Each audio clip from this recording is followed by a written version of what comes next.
ઓમ નમઃ શિવાય. હર હર મહાદેવ. મિત્રો, મહાદેવ એટલે કે શિવ શંકર, એમના વિશે ઘણી બધી એવી ગેરમાન્યતાઓ રહેલી છે અને જેને આપણે જાણી જોઈને પણ આપણે પણ એ માન્યતાઓને સમર્થન કરતા હોઈએ છીએ. જેવી કે શંકર ભગવાન એટલે કે મહાદેવ જે છે એ ભાંગ પીવે છે, ગાંજો પીવે છે, વ્યસન કરે છે. બીજી વાત એવી છે કે જો મહાદેવ પોતે ભગવાન હતા તો શા માટે તેના જ પુત્ર ગણેશજી પર તે પ્રહાર કરે છે, ગણેશજીનું મસ્તક કાપી નાખે છે. ત્રીજી વાત છે કે મહાદેવ જે છે એ જે આપણે શંકર ભગવાનની જે સ્વરૂપ છે જેને આપણે પૂજા કરીએ છીએ શિવલિંગ, તે મનુષ્યનું આપણે એક અંગ તરીકે માનીએ છીએ, પરંતુ બધી જ માન્યતાઓ ખોટી છે. તો વિડીયોમાં છેલ્લે સુધી બનેલા રહેશે. તમને હું જણાવીશ કે આપણે લોકોએ આ બાબતે બધા આપણે ખુદને જાગૃત થઈ અને અન્ય લોકોને પણ જાગૃત કરવાની જરૂર છે. મિત્રો, પ્રથમ વાત કરીએ કે મહાદેવ જે છે વ્યસન કરે છે, ખાસ કરીને શિવરાત્રીમાં એમાં ભાંગ પીવાનું અને ગાંજો પીવાનું અને શિવજીનું નામ લઈને ગાંજો પીવાનું ચલણ જે છે એ વધી રહ્યું છે અને ગીત પણ એવા બનેલા છે, દમ મારો દમ, આ બધા ગીત જે બનેલા છે. પણ મિત્રો, એ હરાહર આપણા ધર્મનું અપમાન છે.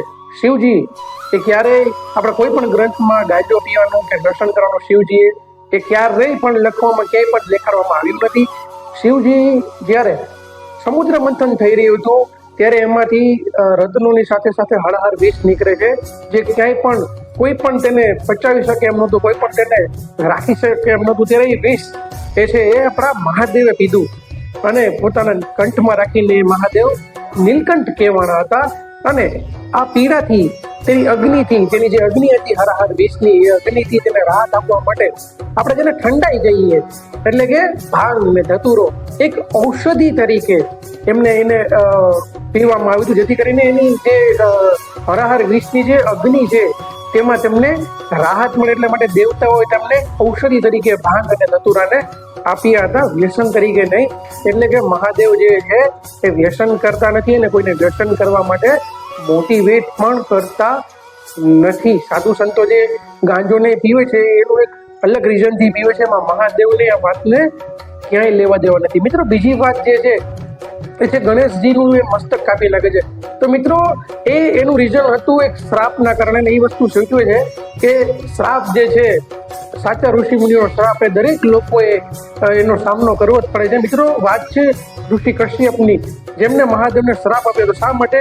કે સૂર્યનારાયણ ભગવાન જે ખૂબ આકરા બન્યા હતા અને શિવજીના ભક્તો દૈત્યો અને અન્ય લોકો ઉપર કોપાયમાન થઈને અગ્નિમાં ભસ્મ કરી રહ્યા હતા. એટલા માટે શિવજીએ ગુસ્સે થઈ અને સૂર્યદેવનું જે છે મસ્તક કાપી નાખ્યું હતું.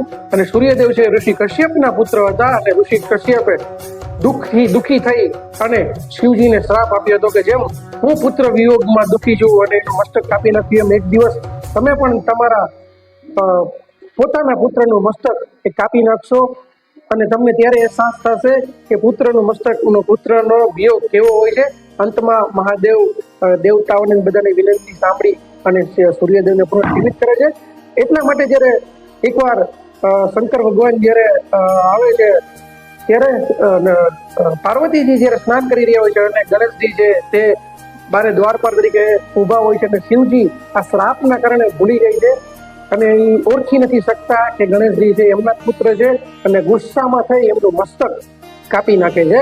પરંતુ મિત્રો, જ્યારે એને ખબર પડે છે કે ગણેશજી છે એના જ પુત્ર છે, ત્યારે એમને પણ પછતાવો થાય છે અને એ તરત જ હાથીનું મસ્તક જે છે ગણેશજીને રાખી અને પુનર્જીવિત કરે છે. એટલે કે મિત્રો, એક શ્રાપના કારણે મહાદેવને કરવું પડ્યું. અને ત્રીજી વસ્તુ એવી કહેવામાં આવે છે મિત્રો કે જે મહાદેવ જે છે, આપણે શિવલિંગ જે છે એના દર્શન કરીએ છીએ તો એ શિવલિંગ છે એ એક આપણે એની ખૂબ જ મજાક બનાવવામાં આવે છે કે લિંગ શબ્દ જે છે એ સંસ્કૃતમાં પ્રતીક થાય, ચિહ્ન થાય, નિશાન થાય.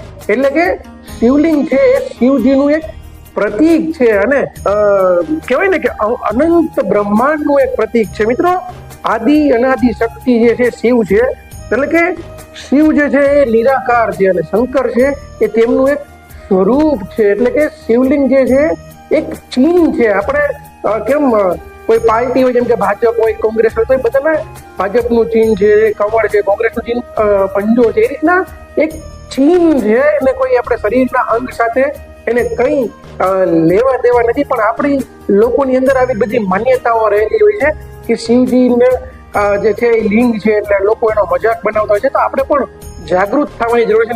અને મિત્રો એક વસ્તુ એ તમને કહીશ કે ભગવાન શિવના આખા પરિવારનું નામ ઘણા લોકોને નથી આવડતું. તો મિત્રો હું તમને આજે ભગવાન શિવના સમગ્ર પરિવારનું નામ કહીશ. મિત્રો ભગવાન શિવ એટલે કે મહાદેવ, બરોબર, તેમના પત્ની એટલે કે પાર્વતીજી છે, તેમને 2 પુત્રો છે, કાર્તિકેયજી અને ગણેશજી.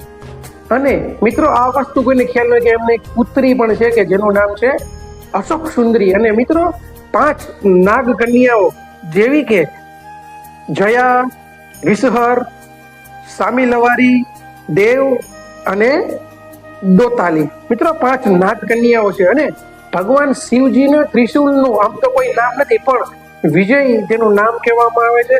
અને સાથે સાથે રજસ, તમસ અને સત્ય જે છે એ તેમના ત્રિશુલને કહેવામાં આવે છે. અને ડમરું જે છે એ ડમરું જે રેતીની ઘડિયાળનું સ્વરૂપનું ડમરું છે, જે સૃષ્ટિ ને સમયનું એ પાલન કરે છે.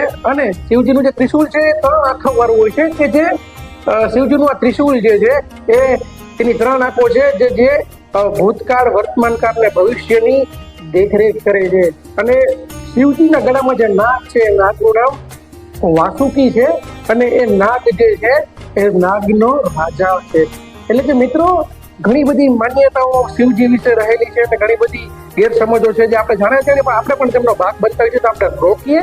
અને મિત્રો જો માહિતી તમને પસંદ આવી હોય તો અન્ય લોકો સુધી પણ આ વાતને પહોંચાડીએ અને શિવજી વિશે સૌને જાગૃત કરીએ. બાકી ભોળાનાથ શંકરજી ભગવાન આપ સૌની મનોકામના પૂરી કરીએ એવી શિવજીને પ્રાર્થના કરીએ. અને વિડીયોને અન્ય લોકો સુધી શેર કરીએ. કોમેન્ટમાં લખજો હર હર મહાદેવ. વિડીયો તમને કેવો લાગે છે અને ચેનલને સબસ્ક્રાઇબ જો કરી દો. તો મળીશું આવા વિડીયો સાથે. ત્યાં સુધી